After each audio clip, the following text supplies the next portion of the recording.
Hello friends. बहुत 2-3 दिन से बहुत कुछ अपडेट हो रहा है और अभी सबके दिमाग में एक क्वेश्चन और दौड़ने चला है और खुशी भी बहुत हो रही होगी क्योंकि एक वीडियो घूम रहा है कि उसमें बताया जा रहा है कि 8 दिन में कंपनी रिलीज होनी है। तो ये होगी नहीं होगी, क्यों नहीं होगी, वो सारी चीज़ बता देता हूँ। लेकिन उसके पहले भी आपको एक खुशखबरी सुनानी है। वो है कि आपको पता होगा कि ये पिछले 2-3 साल में इन्होंने बहुत कुछ नीचे ऊपर किया। उसमें ये है कि 660 करोड़ का स्टार्टिंग में शेयर कैपिटल था, अपना शेयर था क्वांटिटी। तो उसको इन्होंने एनएससी से हटा दिया लेकिन बीएससी से हटाया नहीं है। ये देखो, बीएसई में आज भी सीईओ वैसा ही कर रहा है। इसमें अगर देखा जाए 53% पब्लिक के पास है, 46% प्रमोटर के पास है। उसमें 356 करोड़ मतलब 356 के करोड़ के शेयर पब्लिक के पास है। टोटल 660 है करीब। ये डबल हो सकता है। मैंने मेरे पिछले वीडियो में आपने देखे होंगे कि मैंने डबल शेयर होने वाले हैं, 100% शेयर मिलेंगे, ये मैं बताता हूँ। उसका क्यों वो भी बताता हूँ। तो एनएससी के ऊपर कुछ अपडेट नहीं हुआ है, ये सारे बहुत कुछ हटा दिया है।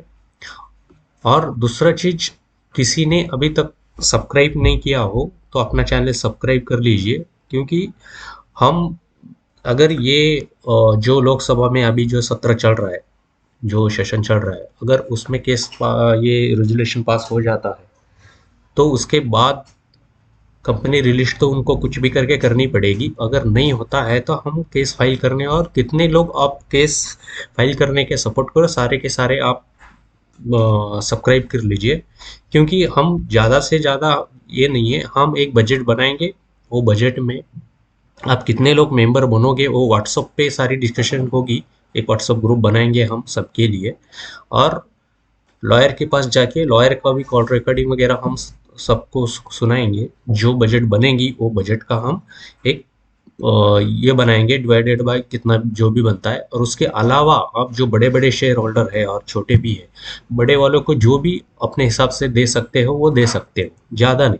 हम कम से कम एंट्री फीस रखेंगे 500 रुपया। उसके अलावा अगर कुछ रहते हैं तो बड़े शेयर होल्डर जो है वो अपने हिसाब से कुछ देता है तो दे सकते हैं।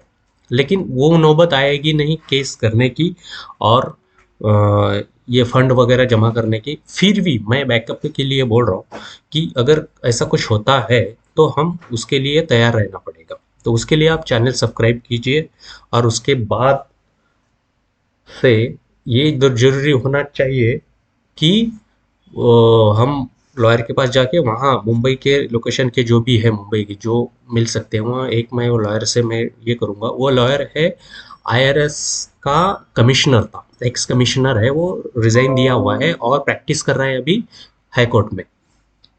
तो ये company law, ED CD BD के बारे में, इनकम टैक्स में कमिश्नर है तो वो बहुत ही अच्छे से जानता है कि वो क्या हो सकता है क्या नहीं। और सर इसमें भी एक्सपर्ट है।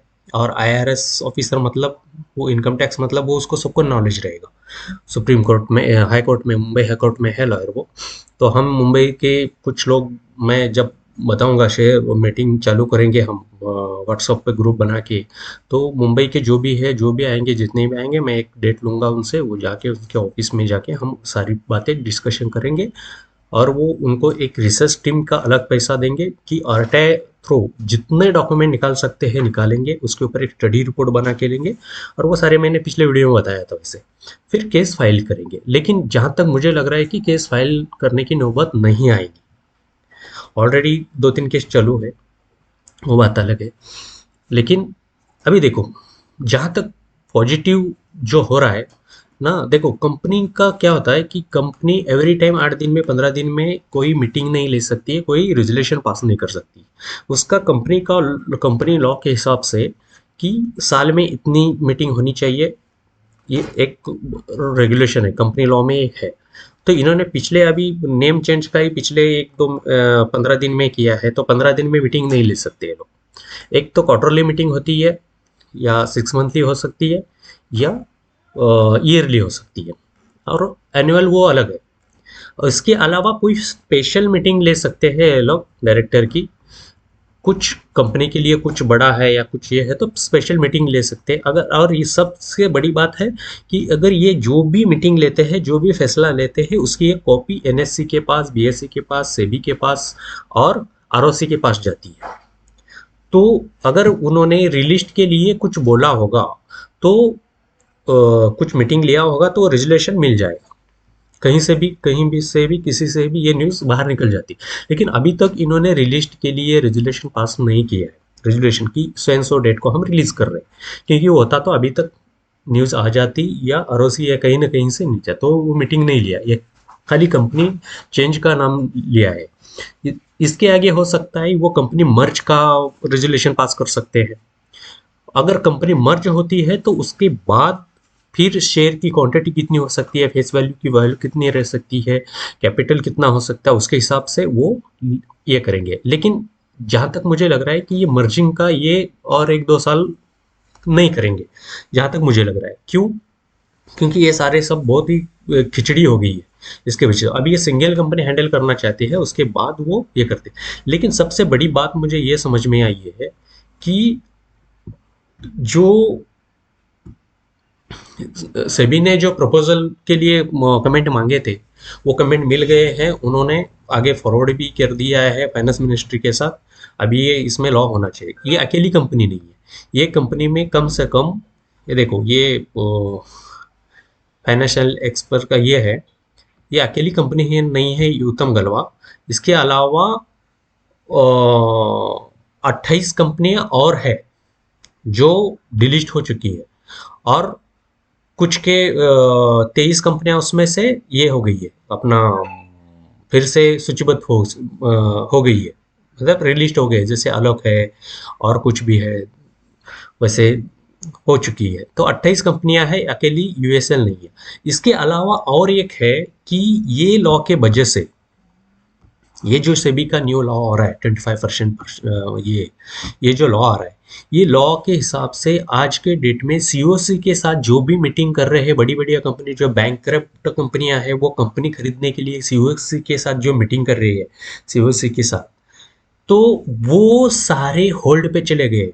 जैसे कि सबसे बड़ा अगर देखा जाए तो फ्यूचर ग्रुप का ये है कि वो बिग बाजार जो है ना, फ्यूचर ग्रुप का, वो रिलायंस खरीद रहा था, और उसका कंपटीटर ये अदानी भी हो गया था, और इसके अलावा अमेजोन वाला भी चल रहा था। इनका केस वगैरह हो गया, फिर उसके बाद इन्होंने क्या किया, ये फिर से इनकी बोली लगी खरीदने के लिए। और डेबिटर जो भी कंपनी का देनदार है, जिसको भी क्रेडिटर को जो पेमेंट करना, सीबीसी के मीटिंग्स के में वो थ्रू आता है कि कितना परसेंट है। जैसे कि यूएसएल ने 30% डेबिटर जो भी था, कर्जा था, वो 37% सबको दिया। वैसे ही ये कितना परसेंट देना, क्या देना, वो था। लेकिन ये लॉ आने से इन लोगों के में हिल गई है, क्योंकि पहले बहुत ही कंपनी, कोई भी कंपनी खरीदने का बहुत ही सीधा सीधा लॉ था, सीधा सा फंडा था, भाई बैंक करप्ट कर दो, लॉस कंपनी दिखाओ कि बैंक करप्ट कर दो, कंपनी का 1000 करोड़ का कर खर्चा है, 100-200 करोड़ दे के निपटा दो, और 800-900 गवर्नमेंट को लॉस हो गया या बैंक को लॉस होगा, और हमारे शेयर तो गए, वो तो जाना ही था, वो शेयर नहीं मिलते थे फिर से रजिस्टर किया या डिविजन। तो वो ये दोनों लॉ चेंज हो रहे, तो उसकी वजह से जो फ्यूचर ग्रुप का भी जो ये था, खरीदने का इनका प्लान, जो शिवसी के साथ मीटिंग था, वो था ना, वो इन्होंने होल्ड पे डाल दिया है। सिर्फ मैं ये इसका ये दे रहा हूँ, रिलायंस और अदानी ग्रुप का और फ्यूचर का, ये तीनों का था, क्योंकि 2 कंपनी इसमें बिडिंग लगाई हुई है, रिलायंस और अदानी। उस फ्यूचर ग्रुप में जो इसका ब्रांड है बिग बाजार, तो ये हो गया। तो इसके वजह से अभी जो भी कंपनी डिलिस्ट होने वाली थी वो भी होल्ड पे चली गई है, और जो रिलिस्ट होने वाली थी वो भी होल्ड पे चली गई है। क्योंकि जब तक ये लॉ पास नहीं होगा, जो मार्केट में इसका ये सब नहीं आएगा, तब तक ये लोग नहीं करेंगे। क्योंकि किसको पता कि कौन सा क्लॉज लाता है। अगर हमारे की इसमें अगर 53-46, तो हमें तो ये हिसाब से मिलना चाहिए जो भी बोल रहे हैं, लेकिन वो नहीं, अभी हम चल रहे हैं, वो नहीं होगा, तो हम पकड़ रहे हैं 25% लेके। कि हमें 25% मिलना चाहिए, लेकिन 25% अगर मिलता है, ये 85%, 15%, 10%, ये तुम्हारे पास पब्लिक में कितना गया है उसके हिसाब से ये मिलेगा। लेकिन इसका उल्टा अगर देखा जाए, 100% शेयर पब्लिक के पास है और आप 25% दे रहे हो, तो 75% लॉस होगा पब्लिक का। तो ये इसके बारे में भी बात हो रही है। तो ये क्या आएगा कॉल, क्या लॉ आएगा, क्या सेक्शन आएगा, वो सब किसी को पता नहीं है। ये जैसे ही आएगा ये लोग रिलिस्ट करेंगे। उसमें कुछ कंपनी के लॉस हो सकते हैं, कुछ कंपनी को प्रॉफिट भी हो सकते हैं, लेकिन पब्लिक को भी सेम, जैसे कंपनी को जैसा ये होगा वैसे ही पब्लिक को होगा। तो जहां तक मुझे लग रहा है कि अपन को अगर मोटा मोटा तौर पे देखा जाए तो 25% अपने शेयर अपन को मिलना चाहिए। ऐसा देखा जाए लॉ के हिसाब से, और किसी के ऊपर अन्याय नहीं होनी चाहिए, इसके हिसाब से देखेंगे तो अपन को मिलना चाहिए 40%। और सीधा सीधा देखा है तो भाई जितना शेयर है उतना हमें चाहिए। अभी देखो जितना शेयर है उतना कैसे मिल सकता है, कि बहुत सारी न्यूज़ में मैंने ये बताया है कि कंपनी ने कहीं फ्रॉड नहीं किया है, उसने उसके रेजुलेशन में एनसीएलटी को ये दिया होगा कि हम फिर से इसको रिलिस्ट करने वाले हैं, हमें वैलेंट्री डिलिस्ट चाहिए, तो हम डिलिस्ट के लिए हमें परमिशन दीजिए। शायद एनसीएलटी ने वैसा किया हो। अगर उन्होंने वैलेंट्री डिलिस्ट किया होगा तो समझना कि हमारे 100% शेयर हमें मिल जाएंगे। अगर वैलेंट्री डिलिस्ट नहीं है और वो उन्होंने कुछ लॉ के हिसाब से कुछ बेनिफिट लेके वो के लेके डिलीट किया होगा, डिलिस्ट किया होगा, तो हमें 25% मिल सकते हैं। ये दो बातें बता दी कि 100% कैसे मिल सकते हैं, 25% कैसे मिल सकते हैं, और 40% कैसे मिल सकते हैं। और तीसरी एक ये है जो 100% और एक चांसेस बन रहे हैं मुझे, कैसे। अभी देखो उत्तम वैल्यू में जब वो डिलिस्ट होने के टाइम पे ये अभी है अक्टूबर ये में 2,95,000, ये मतलब ये नेम नहीं चेंज हुआ था, वो था पहले ये कंपनी थी लॉयड स्टील की, उसके बाद बनी उत्तम वैल्यू, अभी इनोवेट मिल इनोवित इवो नित्या ये कंपनी, ये अभी नया नाम जो है इसके हिसाब से ये बना है यूएसएजीज यूनिट वैल्यू। तो बात ये हो रही है कि अभी क्या हो सकता है।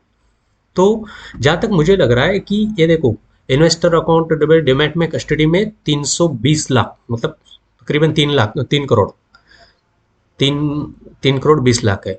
लेकिन सबसे ये जो पता चली मुझे, नाम चेंज होने के बाद, नेम चेंज होने के बाद यूनिट वैल्यू स्टील की, देखो यहाँ पे उन्होंने ऑथराइज कैपिटल कितना किया, 2000 करोड़ किया।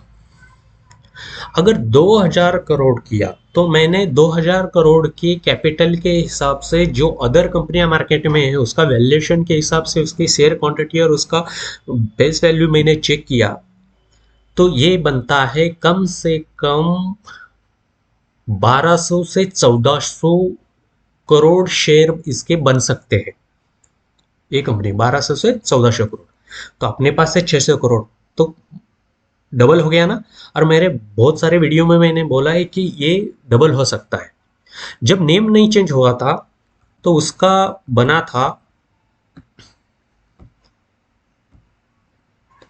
3 करोड़, अभी नेम चेंज हो गया तो 420 करोड़ हो गया, मतलब 1 करोड़ ज्यादा का बन गया। यहाँ पे कितना हो रहा है, 50 मतलब 42 करोड़, और यहाँ कितना था 3 करोड़।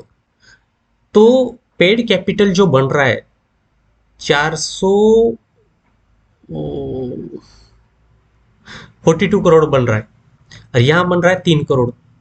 तो डिमैट कस्टडी में जो भी उसका अथॉरिटी, इसके हिसाब से आप पता लगाओ कि शेयर की क्वांटिटी बढ़ने वाली है, क्योंकि शेयर एनएससी से हट चुके हैं। एनएससी से हट चुका है। यहाँ पे था 660 करोड़। यहाँ पे मेरे ख्याल से जब तक वो रेजुलेशन पास होके ये प्रपोजल एनएससी के पास नहीं जाता है, मीटिंग की एक कॉपी, तो यहाँ चेंज नहीं होता है। तो जहाँ तक मुझे लग रहा है कि यहाँ 1200 से 1400 करोड़ इनके शेयर हो सकते हैं। अगर 1200 से 1400 करोड़ हो सकते हैं और हमें 25% अगर ये लॉन्च करते हैं तो हमारे शेयर 50%, मतलब आज की क्वांटिटी में 50% से ज़्यादा हमें मिल सकते हैं। 50-50 पकड़ के चलो, 50 तो 60। अगर 100% शेयर मिलता है, जो मैं बता रहा हूँ कि जो वो लॉ के हिसाब से, अगर वॉलंटरी लिस्ट है तो उसके हिसाब से जितने शेयर थे उतने हमें वापस मिलना चाहते हैं, तो उसमें हमें ये हो सकता है कि जितना हमारे शेयर तो वो मिलेंगे ही मिलेंगे, उसके ऊपर ये जो इसकी शेयर की क्वांटिटी बढ़ रही है उसके वजह से बोनस शेयर भी मिल सकते हैं। तो ये मेरा मानना है, ये जब तक यहाँ पे ये क्वांटिटी नहीं आएगी तब तक कुछ बता नहीं सकते, क्योंकि ये इसके हिसाब से ओल्ड, इसके और इसके हिसाब से ज़्यादा का मतलब क्या हो गया उसका। हो सकता है इसका ये फेस वैल्यू इन्होंने 1 रुपये से 10 रुपया कर दिया होगा, इसके लिए किया। अगर 1 रुपये से 10 कर दिया और सेम क्वांटिटी रखा तो 3 करोड़ का 20 करोड़ नहीं होता है, 4 करोड़ नहीं होता है, 42 करोड़ नहीं होता है। अगर 3 करोड़ का और 30 करोड़ होता है, 42 करोड़ नहीं होता है, मतलब 12 करोड़ और भी ज़्यादा है। तो 12 करोड़ ज़्यादा है तो इसका मतलब ये है कि शेयर की क्वांटिटी 100% बढ़ने वाली है, ज़्यादा होने वाली है, कम से कम 1200 से 1400 करोड़ होने वाली है शेयर क्वांटिटी। उसके हिसाब से हमें हमारे शेयर ये मिल जाएंगे। अब बात करते हैं हम इसकी इसकी जो आप बहुत सारे लोगों ने बता रहे थे कि भाई क्या हो गया, ये बता रहे कि 8 तारीख को, 8 तारीख को रिलीज नहीं होगी, क्योंकि इन्होंने अभी तक कोई रेजोल्यूशन पास नहीं किया और कर भी नहीं सकते, क्योंकि 8 दिन पहले इन्होंने मीटिंग लेके नेम चेंज का ये डाला है इन्होंने, नेम चेंज का। तो जहां तक मुझे लग रहा है कि इतना जल्दी नहीं हो सकता है। हाँ, अगर हो सकता है तो कोई एक स्पेशल मीटिंग एक रहती है कि साल में एक मीटिंग या 2 मीटिंग कुछ तो ले सकते हैं, अर्जेंट मीटिंग कुछ विशेष प्रावधान के अनुसार। तो अगर वो लेते हैं तो हो सकती है, लेकिन मुझे अगले 8 दिन में रिलीज होने का कोई चांसेस नहीं दिख रहा है, क्योंकि कंपनी के बहुत सारे लॉ होते हैं, बहुत सारा कुछ होता है कि वो किसके हिसाब से क्या करे। तो अगले 8 दिन में नहीं होगा, लेकिन रिलीज 100% होगी जब तक ये लॉ नहीं पास होगा। क्योंकि हमारा अभी ये दिसंबर चल रहा है, जनवरी फरवरी में हमारा बजट है, तो कम से कम 90 दिन का या कुछ तो दिन, 70 दिन का कुछ तो हमारा सेशन है।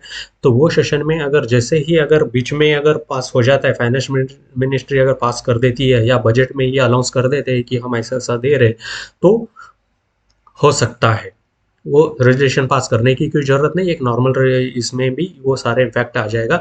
लेकिन जहाँ तक मैंने आपको बताया, इसके हिसाब से अपनी अकेली कंपनी नहीं है, और भी बहुत सारी कंपनियां हैं।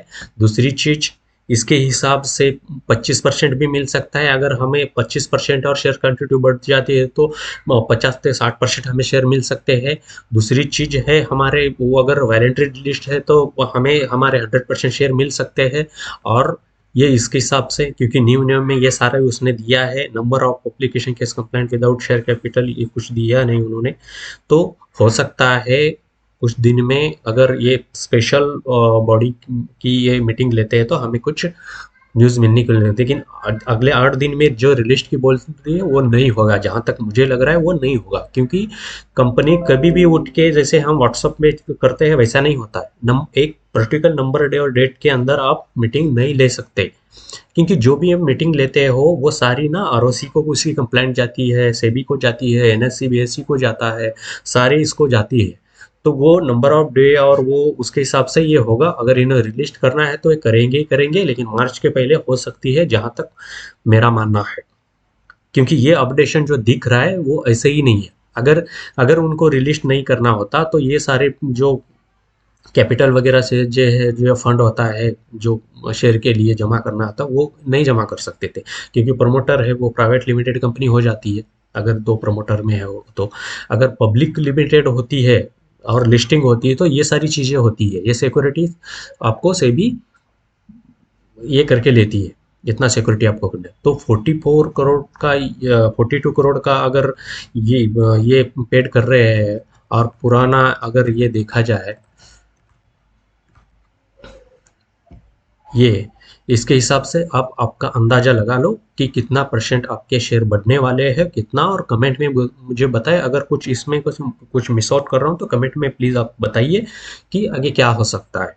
लेकिन आप सारे के सारे जो भी बंदे हो, सारे जो भी यूएसएल शेयरधारक हो या उत्तम गलवा के हो अभी, और उत्तम गलवा ये है कि उत्तम गलवा की जो है वो 100% रिलीज होगी, उसके लिए टेंशन करने की कोई बात नहीं। तो आप जल्दी से चैनल शेयर कीजिए, सब्सक्राइब कीजिए, और अपना आगे जो हम प्लान बना रहे हैं उसके लिए शामिल हो। Thank you.